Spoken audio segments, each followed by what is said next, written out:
ॾाढो प्यारो कलाम सम्झाणे बि आहे।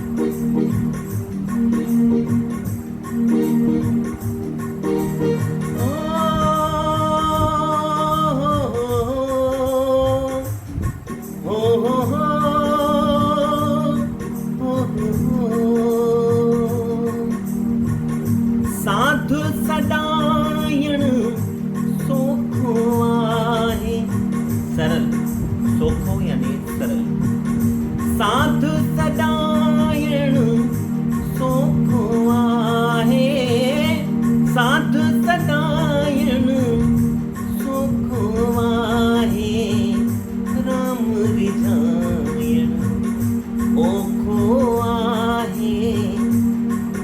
ओखो ॾुखियो आहे, कठिन आहे, पॉसिबल ई न आहे, पर साधु सदायण सोखो आहे, साधु सदायण सोखो आहे, राम रिझायण ओखो आहे, राम रिझायण ओखो आहे, राम रिझायण।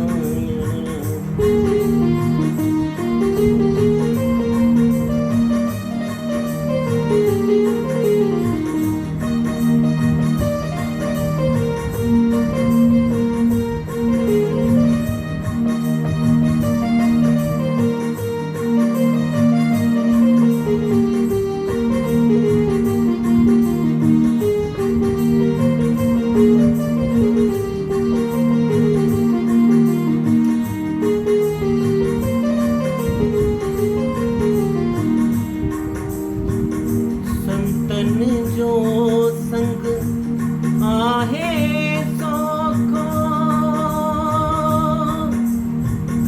संतन जो संग आहे सोखो, संतन जो संग आहे सोखो,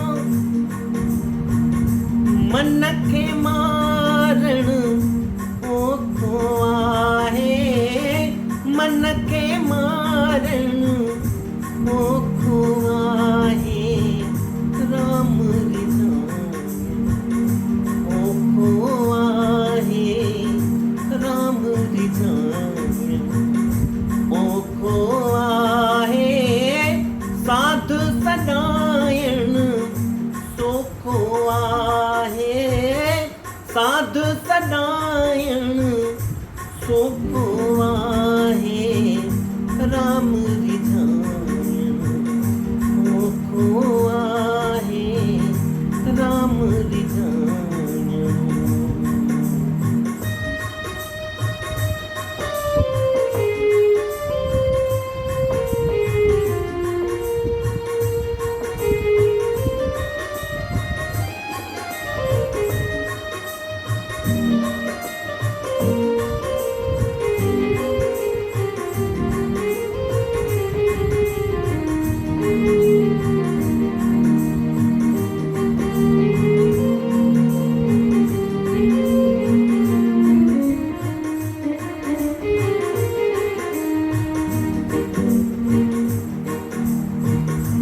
गंगा जमुना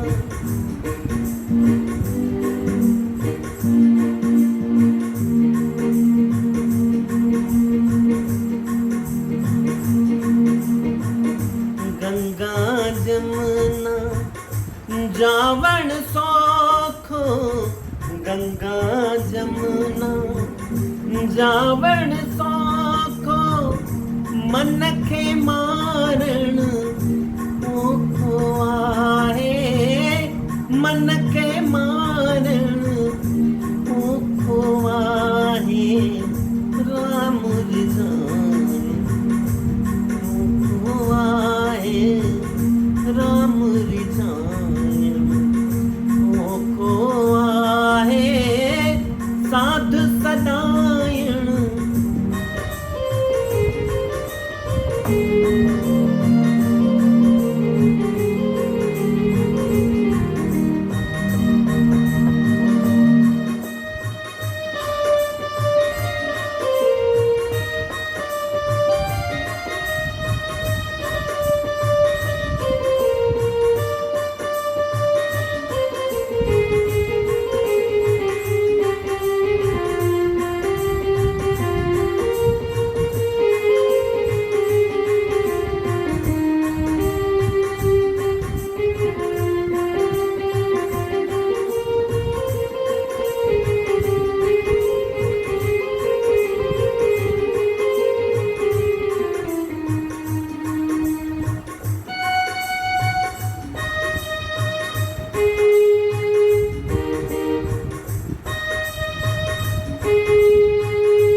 ई ख़ुशि कलामनि सां तव्हांजे विच में ईंदा रहंदासीं।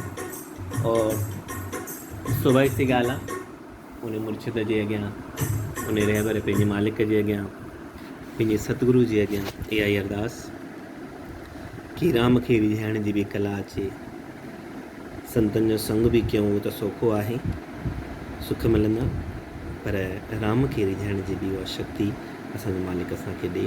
जय जय झूलेलाल, जय जय झूलेलाल। कटनी मां दास रूप सां, जय झूलेलाल।